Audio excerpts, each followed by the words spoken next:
तुम दूरी नहीं मंजिल के, बस दिल को लगा लो दिल से।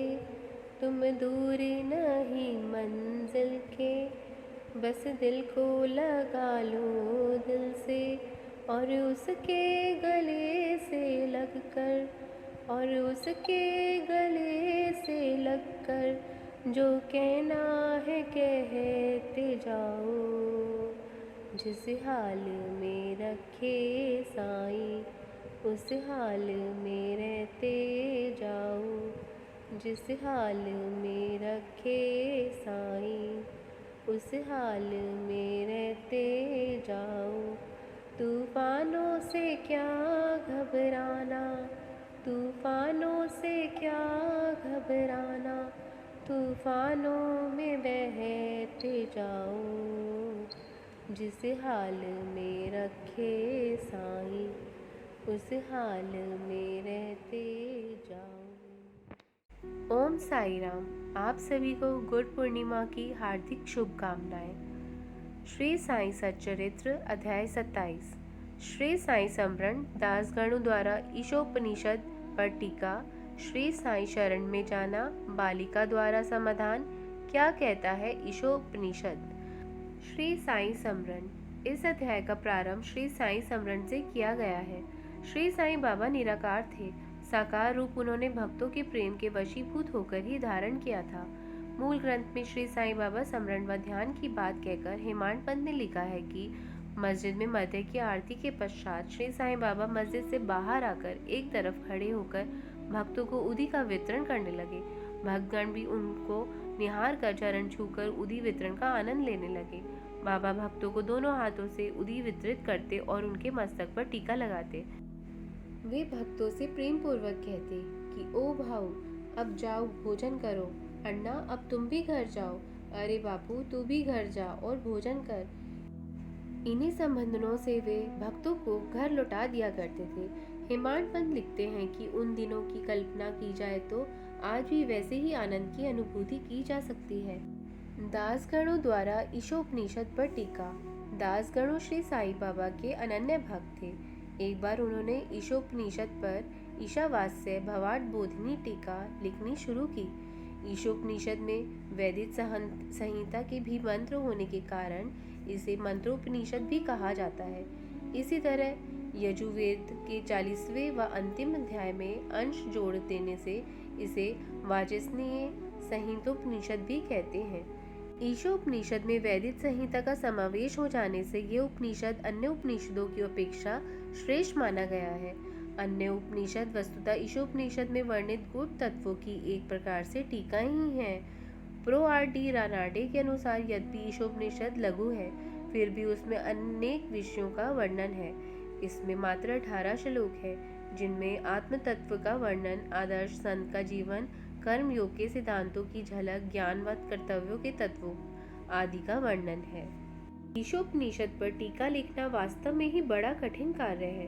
दासगणों ने ओवी छंदों में इसकी टीका तो की, लेकिन सार तत्व उनकी समझ में नहीं आया। अतः टीका लिख लेने के बाद भी उन्हें आत्मतुष्टि नहीं हुई। उन्हें अनेक शंकाएं थी, जिनके निवारणार्थ उन्होंने विद्वानों से परामर्श किया, तर्क भी किया, लेकिन समस्या ज्यों की त्यों रही। श्री साईं शरण में जाना।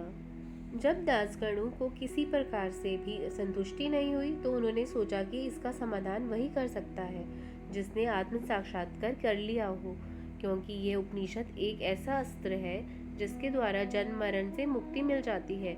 जब उन्हें कोई उपाय नजर नहीं आया तो उन्होंने शिरडी जाने का निर्णय किया। अवसर मिलने पर वे वहां पहुंचे और श्री साईं बाबा से भेंट कर उनका चरण वंदन किया। फिर उपनिषद पर टीका लिखने में आई समस्याओं के समाधान की उनसे प्रार्थना की। श्री साईं बाबा ने उन्हें आशीर्वाद देते हुए आश्वस्त किया कि चिंता करने की कोई आवश्यकता नहीं है। इसमें समस्या ही क्या है? जब तुम लौटोगे तो विले पार्ला में काका साहेब दीक्षित की नौकरानी तुम्हारी समस्या का समाधान कर देगी। बाबा के मुख से ऐसे वचन सुनकर वहां उपस्थित लोगों को बड़ा आश्चर्य हुआ। उन्होंने सोचा कि कहीं बाबा मजाक तो नहीं कर रहे। वे आपस में बात करने लगे कि क्या वह अशिक्षित नौकरानी इतनी गंभीर समस्या का समाधान कर सकती है। लेकिन दासगणों को बाबा पर पूरा विश्वास था। वे जानते थे कि बाबा के वचन कभी झूठे नहीं हो सकते, क्योंकि उनका कहा हुआ कोई भी वाक्य ब्रह्म वाक्य होता है। बालिका काका की नौकरानी द्वारा समाधान। श्री साईं बाबा के वचनों पर पूरी श्रद्धा रखकर दासगणों शिरडी से मुंबई के उपनगर विलेपार्ला पहुंचकर काका साहेब दीक्षित के घर पहुंचे। काका ने उनका स्वागत किया। उस रात वे सो गए।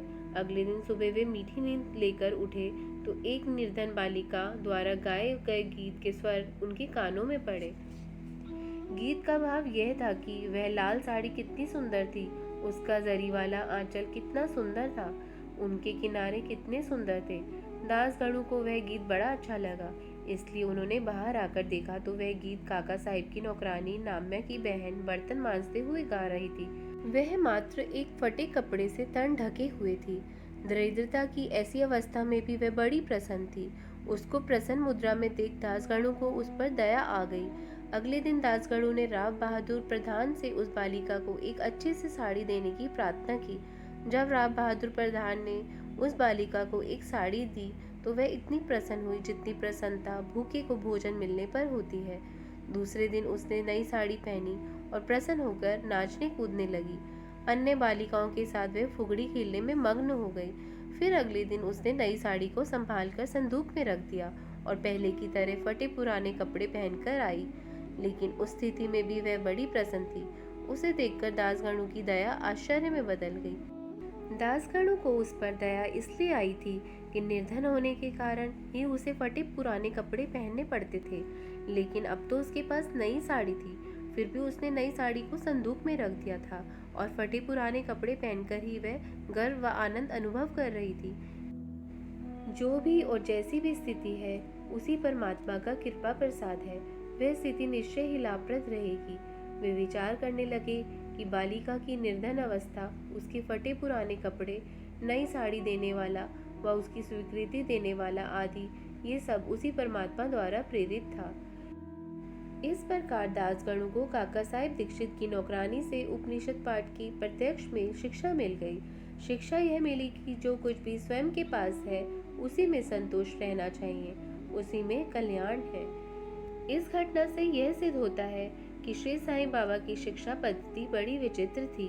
बाबा शिरडी के अलावा स्वयं तो कहीं भी नहीं गए, लेकिन उन्होंने दूसरों को अवश्य अलग अलग स्थानों पर भेजा।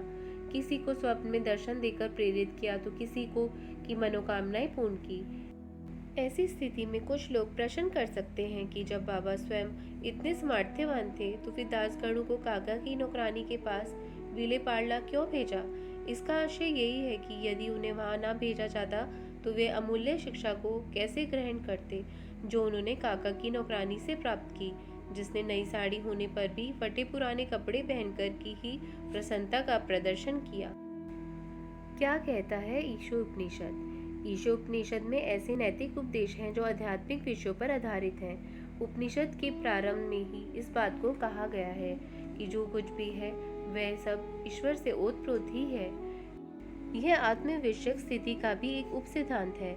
इसमें ग्रहणीय उपदेश यह है कि ईश्वर की कृपा से जो भी कुछ हमें प्राप्त है उसी में सुखपूर्वक रहना चाहिए तथा यह दृढ़ भाव रखना चाहिए कि ईश्वर सर्वशक्तिशाली है, इसलिए उसने जो कुछ भी हमें दिया है वह हमारे लिए उपयुक्त है।